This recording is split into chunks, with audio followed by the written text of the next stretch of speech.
So I think SaaS is definitely feeling the most pain, but other parts of the economy, a little headwinds, but not like we're getting in SaaS. It's really kind of. I agree. I agree with that. I totally feel it.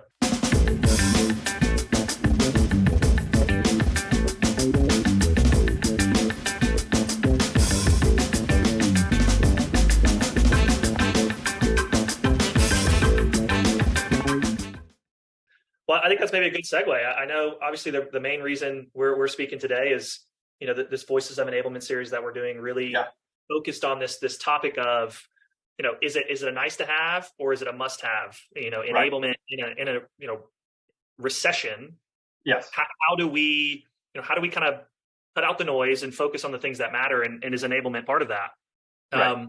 And so, I know you and I spoke a little bit, back, I guess it's been a couple of weeks now, but what's interesting is there are these organizations that are cutting staff, they're hiring freezes, and they're, investing in a lot less tech than they were before. And so there's this economic headwind that's kind of keeping organizations from doing the things that they've traditionally done. Right. And so they're cutting back on, support staff, and, part of that support staff in a lot of ways is enablement. Yes. And so, I'd love to kind of talk through, what is the value of enablement specifically in a recession, and how we take the things that enablement is responsible for to really help drive the business forward in these difficult times. And so I appreciate you hopping on. Definitely want to kind of talk through some questions here and get your perspective. Okay. You've been doing this for a long time, and I think you could really provide some cool insights in this. So we'll just go to a couple questions, and I'd love to kind of get your thoughts on it. Does that sound good? Very good. Yeah. It's interesting. I kind of had in my mind that we were going to be talking about sales enablement metrics, and I've got a whole deck on metrics, but that's fine. I sort of like the ad hoc discussion, and I definitely can, talk about, is it a nice to have or is it a must have? Yeah. And I do, by the way, I want to hear some of those thoughts on metrics too. I think it's very critical. I talk to a lot of enablers in a bunch of different positions at a bunch of different places, and it's interesting that the metrics don't always seem to be consistent. Like the KPIs that they're measuring don't always seem to be consistent. So I want you to throw that in there when you can. As we go through this, because I think that's very, very important to talk about, because for whatever reason, it doesn't seem to be consistent across the board. So first question for you, as I think about the enablement function and their role, how do you elevate that role in a time where a lot of support staff is getting cut? How do you elevate that role to the C-suite? Like, how do you inform the C-suite of how, this is a need to have in an organization? Yeah. Well, it is true. Sales enablement is a force multiplier. They are not the force; they are the multiplier. The enablement folks. And so, what you typically see for a startup, as an example, it's not the first hire that you make. You normally have your sales team in place, and then you add as you get to the B or the C stage. That's when you start thinking about adding the force multiplier. And I think what a lot of people experienced in 2022 and 2023 is that enablement is viewed as a nice to have when you're growing, but when things get tough, who do you get rid of? Now, my view is I like to use the analogy of a sports team. A sales enablement person is a coach, and in fact is often performing a coaching function. And as any sports team, the coach is the last person that you get rid of, or your coaching staff. So one of the things that happens with sales teams and small sales teams, including in smaller companies, is that you have a lot of lone wolf salespeople who are out there, making hay. And the perception, I think, or the implicit perception, is that those folks can continue doing that when things slow down. Whereas, all the goodness of sales enablement, of sharing best practices and learning and identifying where there are deficiencies and all that stuff, sort of goes away, or the perception is that isn't such a need. I think the companies who are really forward thinking are realizing that, hey, look, you don't get rid of your coaches when you hit a losing slump, right? That's actually maybe the time to really help them do better at their jobs. And I think that's the right way to be thinking about sales enablement as a function to help sellers do better and help a sales team perform better and relieve some of the pressure on the managers. Oftentimes a VP, for a small company, it's a VP and 10 salespeople. Well, that's just making the VP not very effective. So, it's part of having the staff, to really help. Now, are there things that sales enablement can do to elevate and highlight their capabilities? I think that's what's really important, is to, be able to articulate what is happening differently than what was happening before. 100%. And, that can be the challenge. There are some metrics that are, sort of foundational metrics. The two foundational metrics or sets of metrics that I see are improving ramp time and tracking usage of training and content. Now, if you're not adding sellers, ramp time is not an issue, right? Yeah. And the tracking usage of training and content isn't really, a particularly strategic metric, right? But what's important is to create the link between the training and the content to the end result of revenue. And so, as an example of some of the work that I've done in the past, I was the metrics lead for a sales enablement team at Cisco in 2015 and 16. And the first deliverable I created was building a reporting system in Tableau that tracked usage of training and content. And as we rolled it out, we tied it to some strategic initiatives. We tied it to a product launch, as an example, or a particular strategic initiative, which, at the time, one of them was attach rate, meaning attaching additional products to the initial sale to increase the average deal size and the number of products being sold. And so, being very clear on what the end result was, and then showing the leading indicators of how you get to that was really important. So when it came time to do that, we were building content and training and packaging it in sets to support a product launch or to support that effort to increase attach rates. And then we were able to report out to sales management who had signed up, for MBOs to support the product launch and to do this strategic initiative around attach rate, to say, hey, in some cases it was only 50% of your team have done this, or hey, you hit the MBO, 90% of your team has taken the training, and that's great. And then take the next step in the case of the product launch of being proactive in reporting what we were seeing in the pipeline around the product launch and the product line, to be able to say, hey, we're a quarter out. It's great that your team hit the training metric, but we're seeing that there's not the pipeline there. So, you're working with sales ops to do this, but it takes the team and being proactive and kind of saying, hey, the leading indicators are really important for you to get on track to, and you're not going to hit the number if your folks don't know how to do the selling. So getting aligned to what the strategic outcomes are is really important, and creating the path of, or creating visibility into the path of how you get to it. That's what I think is really important. I love that. I love that so much. You and I could geek out on this for hours. For sure. It's so good. For me, two things really stood out. What you said there, though, I love the coaching analogy. Is really, really good. I think the best enablers are coaches by nature.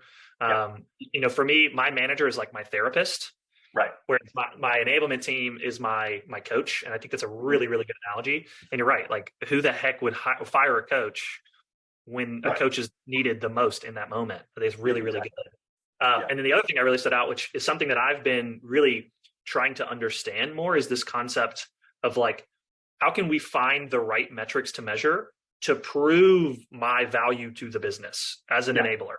Because obviously I sell into enablement, and I want to help them formulate those metrics so that they can prove that worth, if you will, to the business. And it is difficult. And I think, the onboarding and reducing ramp time part of it is obviously something I see very often, which is, the reason why the majority of enablement leaders that I speak to, their first, 6 months in a business that's what they're tackling. I want to just kill this ramp time down to like 50% of what it's been. And I want to really invest in like, an LMS or some sort of onboarding, formal process. And then it usually stops there, is where I see. And I think you're right. There has to be other things to be able to measure. And I love that you're tying it to new product releases, new attachment rate as a business initiative. I think that's really, really good. Or whatever it might be, Another one is deal velocity, like reducing time to close, or whatever the strategic initiative is. It might be expansion, right, of existing customers in today's market. How does sales enablement get behind that? And then, sales enablement can never take full credit, but to be able to articulate, hey, here's what it's going to take. The sellers need to know how to engage existing buyers and what the messaging is, and to show the path that you're on via training, via the content being used. That's powerful. Yeah. I have some, otherwise, you're just doing random acts of enablement, right? That's what we hear all the time. Like, if you're not tied to this big vision, you're just like knocking out little fires wherever you can to try to do something. Yeah, exactly. Yeah. So let me respond to your first comment around coaching, because I think there's some good metrics there that can also create visibility into how sales enablement is improving performance.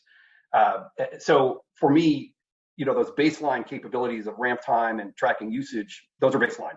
The next set is, how do I help sellers get better at selling, the sales efficacy? And there's two sets of metrics. They're very tactical, but they can be very impactful. The first is establishing a rating system around sales competencies. This is a coaching rubric. You create a set of competencies specific to each role. I think they appropriately should differ company to company, because depending on the nature of the sale, it's different. But for an AE, these are things like discovery, meeting management, active listening, negotiation. And you might, I've seen enablers get down to what are the expected behaviors that support active listening. So reframing back, open questions. So those are the demonstrated behaviors that you want to see. But it's how you apply the rating system that really can make a difference. And my rule as an enabler is, for your A sellers, I'm not pushing an enablement agenda, right? It ain't broke, don't fix it.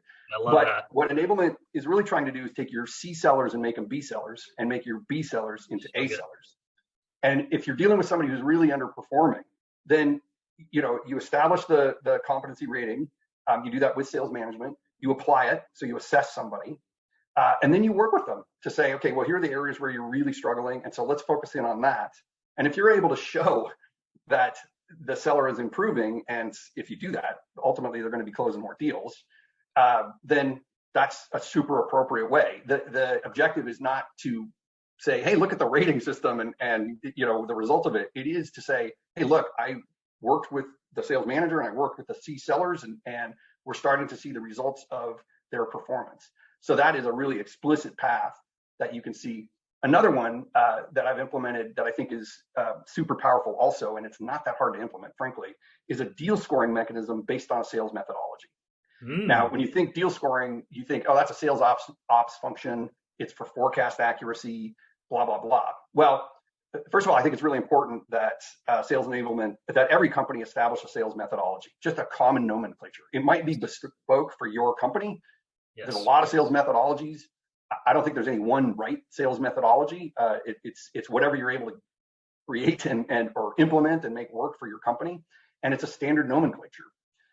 But if you take, for example, 𝗵𝘃𝗃, you can create a deal scoring mechanism, and I'd say keep it to 5 questions. And the first one in my mind is, what's the implied pain? The I in 𝗵𝘃𝗃 is implied pain. I don't think it should be at the end of the acronym. It should be the first thing, and it should be P, which is pain. But whatever. The first question in the deal scoring is, does the buyer have the pain that we address, right? And the second question can be, is the economic buyer bought into our proposal, right? So what you're doing is you're creating visibility into whether there really is a deal there, but you are also, by asking these questions, reinforcing the methodology. And then you want the scoring to be very simple. I use a -1, 0, and 1, where if the seller doesn't know, it's a -1. So everything starts as -1 on an opportunity. If the seller learns and it's bad news, it's a -1. If it's neutral, it's a 0. And if it's positive, it's a 1. 5 questions. If you have a 4 or a 5, you can move that deal into commit. So it's a simple way of creating visibility into whether there really is a deal there and reinforcing the methodology. I like that a lot. It's interesting. My next question was going to be really about in an economy when you aren't hiring a lot, what is enablement's role with those current reps that are in the business, and how do you make those current reps more effective? And I think you just nailed it. You just basically double down on exactly what you just described. And I think that's really, really good. We talk about this a lot at GTM Buddy. Most organizations that we see have a revenue curve that looks kind of like this, like a bell curve. And that vast majority of reps who fall in that middle range are typically below quota, right? Maybe just that, but typically below quota. 90-95%. Yeah, exactly. Right. You have 5 or 10% that were just bad hires, candidly. Yep. And then you have 5 or 10% that are going to crush quota no matter what's going on. Right. Leave those alone. Maybe get rid of these at some point. But that middle one, if you can push the revenue curve a little bit to the right, just a little bit, you're talking hundreds of thousands, if not millions of dollars, depending on the size of your business. And I think you nailed that. Those B-C players, if you can move them just a little bit and that's your focus, Absolutely. you're doing a really good job. Yeah. Well, and the other thing is, to be forthright, is for that 10% that's on the low end, you don't want those folks hanging around. And so the scoring rating rubric is the mechanism for, like, hey, you're either moving up or we're getting ready. It's time to be offboarded. And part of it is a lot of times the seller, frankly, is just not motivated for whatever reason. It's just not a good fit. And if you see that somebody's willing to actually try to improve, then you're willing to invest a little more time and effort into. But if they're not even willing to try, then it's like, okay, we're done, right? It's time to move on. So it is a mechanism for offboarding. Yeah, that's a good way to put that. That's a really good way to put that. Yeah, I'm curious. In a climate where you're not spending a lot of money, or you're being asked not to spend any money. Yeah. What are some of the things that enablement can really do, aside from the things that you mentioned, because those don't cost money, which I think is awesome.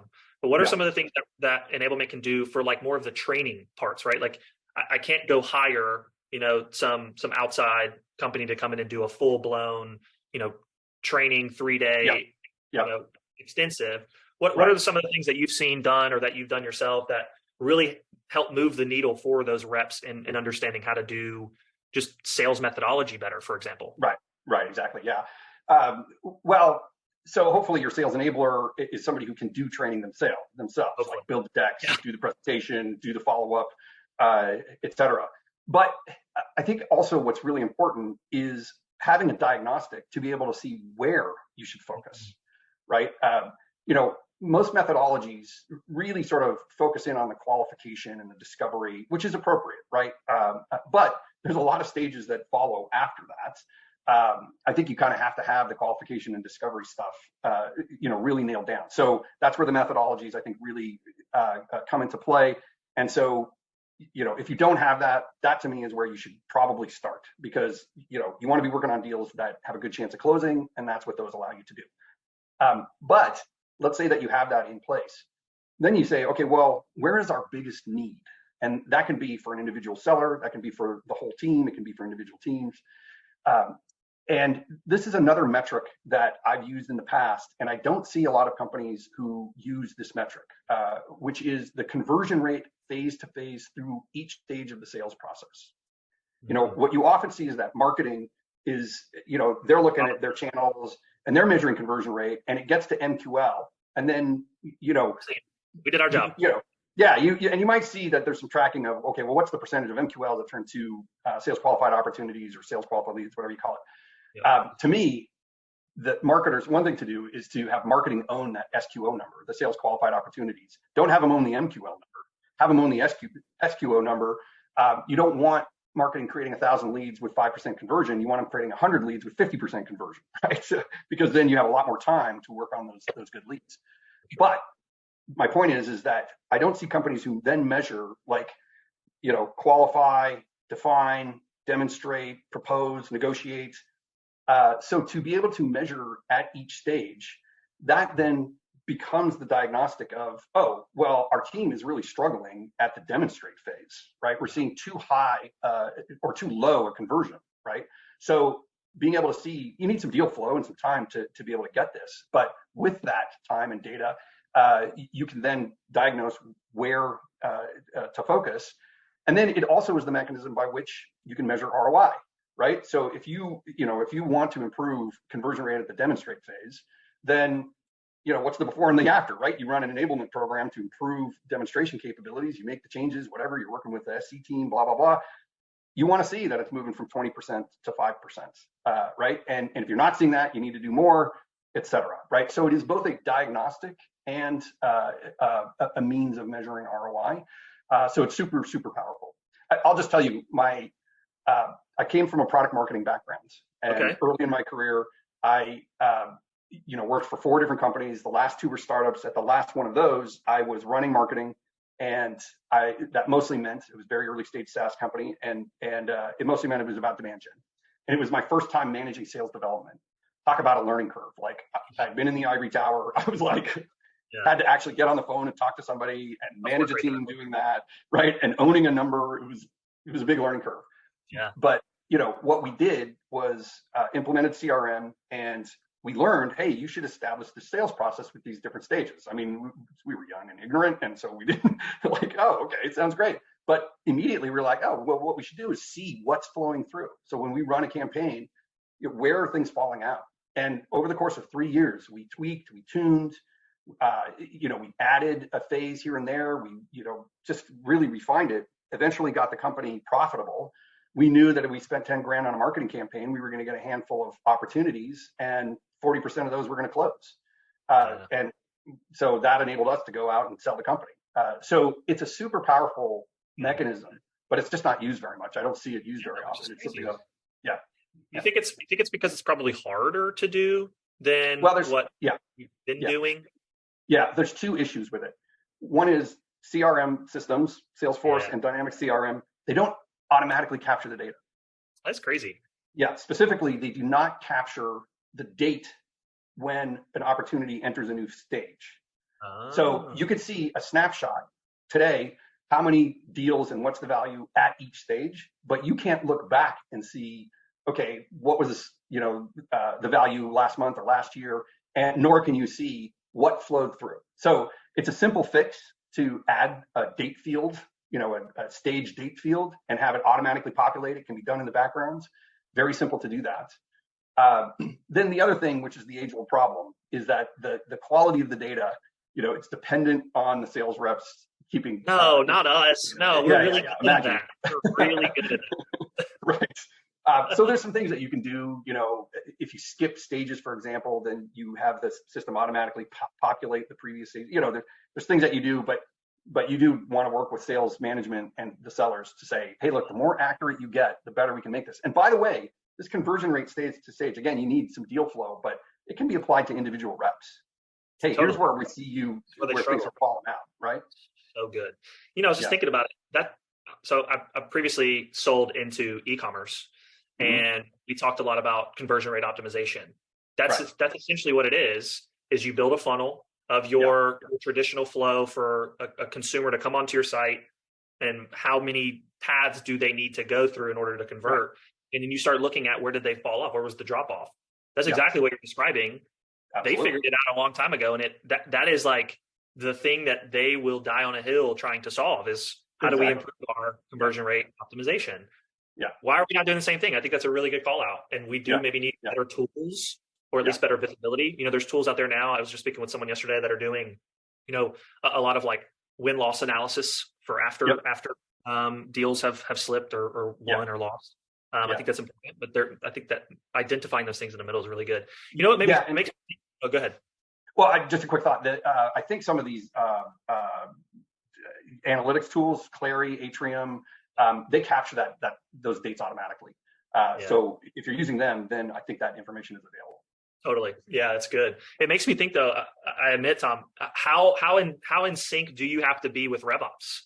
A lot of these things you're describing in my mind are so RevOps, right? Kind of blurred line with enablement. I can totally see it. So I feel like in organizations in the past, I'm thinking about it right now, they were so separated, similar to like sales and marketing is separated. The best companies merge them very well.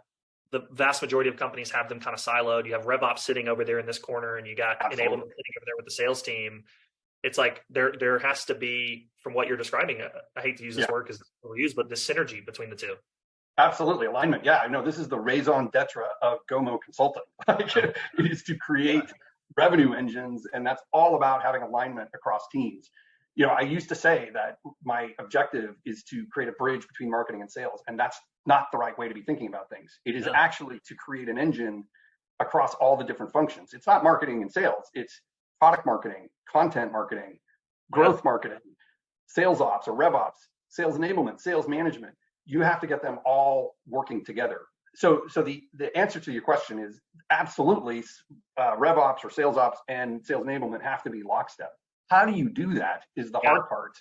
Yeah. And here's one thing that I've seen very effective at, these companies who are really good at going to market, Microsoft, Cisco, VMware. They had cross-functional teams with representation from all the different functions, right? They obviously still report into their functional teams, but these cross-functional teams, and these were leads, managers, directors, and they had ownership of segment performance.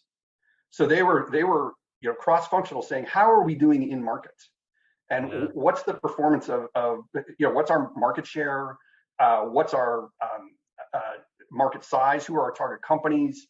And they had sort of a cross-functional view scorecard of metrics to really articulate and create visibility into how we're doing in market. And the team owned that. Wow. So you didn't have marketers saying, "Oh, created my MQLs, I'm done. Pitch it over the fence." You had your growth marketer sitting with your sales enablement and your RevOps person saying, "Are we winning in market? Like, are we seeing the trends of some key metrics going up? And what do we do across the whole process?" So silos just is an issue that never seems to go away, but creating visibility into how you're doing in the markets that you're targeting, that is one way to overcome and create teams that meet on a weekly basis. They do readouts to management on a monthly or quarterly basis on segment performance. That's what I've seen to be really effective. Yeah, that's good. I think it's interesting that coming all the way back full circle to this like recession, layoff, budget cut kind of conversation. A lot of those people are the ones that are unfortunately victims of the layoffs. They're usually the first people to go, are these supporting staff. And so what ends up happening is, even if you have a good engine, a lot of those pieces end up falling victim to these economic climates. Yeah. And then now it's up to somebody who probably doesn't have any experience doing the thing that person just got laid off doing or was doing, and is now going, I don't know how to do that. Yeah. And I got to carry all of these different responsibilities that I'm not sure really how to manage. So it's tough, right? It just kind of somewhat feels like an impossible task sometimes. Yeah. Yeah. Well, and I mean, I mentioned the companies that are really good at this. They also happen to be very successable, very well, a lot of revenue, a lot of resources, right? So, when you're a B stage startup, you sort of have to pick the things that you're going to really focus on. But, I would also say what we've experienced in 2022 and 2023 with sales enablement, I think losing a lot of jobs, it is reflective that sales enablement hasn't been around that long, and go-to-market leaders, sales leaders, a lot of them, again, they see enablement as a nice to have when you're growing, and I'd rather have another salesperson than the sales enabler. And I think that as time goes on, people are going to become more and more aware that, do you really want to get rid of a coach to have another player, as opposed to making the team of players that you've got more productive with a good coach? Yeah, I think that leads me kind of to my last question I was going to ask you, which is almost in line with that. If you were going into an organization today, let's say as a consultant, okay, and you're going to C-suite, they do not have any enablement in place. Let's say they have 15 reps. Let's say this exact scenario you described. VP of sales in there has 10 to 15 reps. They're not super efficient. So now they're calling on you to come in and kind of help them. Yeah. How would you say to them in nice words? Yeah. Look, I'm obviously happy to help because you're helping me. Yeah. But this is not scalable. You need an enabler. How do you sell them on hiring an enabler and letting them be autonomous? That's where I see a lot of problems too. It's like, we'll hire somebody, but they have to stick to these like strict things that I want them to do. It's like, they're not project managers. Like, they are enablement. Let them enable. How would you sell that to a C-suite right now in this economy? Well, so again, Raison d'etre of GoMo Consulting is about creating go-to-market alignments. And so we have a diagnostic tool, an assessment tool that looks at everything from what's your go-to-market strategy, how well is that operationalized, what metrics are you using, who are the roles in place, what's the absolutely critical, are you generating demand, right? Like, you shouldn't even be hiring salespeople, let alone sales enablement people, True. aren't generating demand, right? So, so you have to sort of get the order of things in place. But if, let's say that you had a reasonable amount of demand and a team in place, it would be to say, let's assess the performance of your sales team. How many people are hitting quota? Let's start there. What's the win rate for your deals? Can you improve the conversion rate? Do you think a salesperson is going to be able to do that across the team? If you're winning 10% of your deals, that's not very good, right? So I would, look at productivity metrics. What are the win rates? What are the quota attainment or percentage of people who are hitting quota? A lot of companies are in the situation where, team of 10 people, you got 2 people who are crushing it and everybody else is struggling. In that case, you need to say, how do you make those 8 people out of 10 get a little better? And it's not hiring an 11th seller. So true. So yeah, just coming in and saying, hey, let's just look at the performance of the team and see how the team is doing. And it might be that, hey, 8 out of 10 are doing great, and so you've got 8 lone wolves who are doing fine. Okay, maybe that's the case, but how often do you see that? Practically zero, right? It's more that you've got a team of 10 and 8 are struggling and 2 are killing it. It's about getting those 8 to be more productive, and then you have to be able to articulate how you're going to do that, and some of the things that I told you. Make sure that the leading indicators are working. Sellers need to know how to sell what you're selling. They need to be consuming the training and the content. You need to be able to improve sales efficacy. That's the skills and competency rating. I think having deal scoring is a very simple way that can be very powerful. I think measuring conversion rate isn't a big overhead initiative to implement. So those are some things that you can do to articulate both where the need is and then what should be done. So good. Tom, this is great. You and I could, again, I'll say it again, we could geek out about this for hours. I will say, enablement people, sales management people, like, we're into it. Oh yeah, you have to be, right? You have to be very prescriptive. The good ones are. Yeah. The good ones are very prescriptive. Here's what motivates me is I absolutely positively believe enablement absolutely positively impacts the top and the bottom line, right? Yes. Like, there's just so much opportunity for productivity. And our understanding of how to do it, I think, is pretty clear. But it is about articulating that up to senior management. Oh, they have to be given the right resources. They got to be given the right tools to do it. They got to be given the time, right? Like, you don't hire a coach and give them a year, right? Say, oh, well, you didn't do well, sorry, right? Like, they have to be able to implement their own people and their own strategies. And so I think that, again, coming back to this like coaching analogy, I think that's really, really good. Yeah. Well, Tom, tell everybody, how can they find you? What are you up to? Tell us a little bit about what's going on. Okay. So my name's Tom George. I am principal consultant at GoMo Consulting. We provide consulting services for go-to-market strategy and operations, as well as sales enablement. And our value proposition is that we've got proven methods, models, metrics, processes, et cetera, for creating alignment across go-to-market teams so that you're creating a revenue engine that improves sales productivity, win rates, and you can grow revenue. And so to find us, you can go to GoMo-Consulting, GoMo-Consulting.com. And I'd love to. I'm also, T George at in LinkedIn, so feel free to reach out. Awesome. Well, Tom George, it was a pleasure. Hey, you're not the first. You're not even the first today. you just said it, so it was like in my head. It was a pleasure, absolute pleasure. Let's do it again. I want to have other topics to talk about. I think there's such a wealth of knowledge you have in this space, and your perspective is refreshing. I will say it's hard to find someone who's so in tune with what's actually happening now and what is probably going to happen in the future. You mentioned, there's this like tide that's kind of changing. It feels like in enablement, and it's hard to predict what's going to happen, but it feels like you have a really good grasp on that. And so I want to continue, having these conversations with you. I think it's gonna be really interesting for myself and for our viewers, honestly, to just get a sense of where the market is going. I think it's Well, I'm excited about it. I think we're, enablement emerged about 10, 15 years ago, and it's still early stage. I mean, a lot of opportunity to improve productivity. It's fun. Absolutely. Well, Tom, thanks again. We'll definitely stay in touch, and looking forward to having you on again soon. Thanks very much. Bye.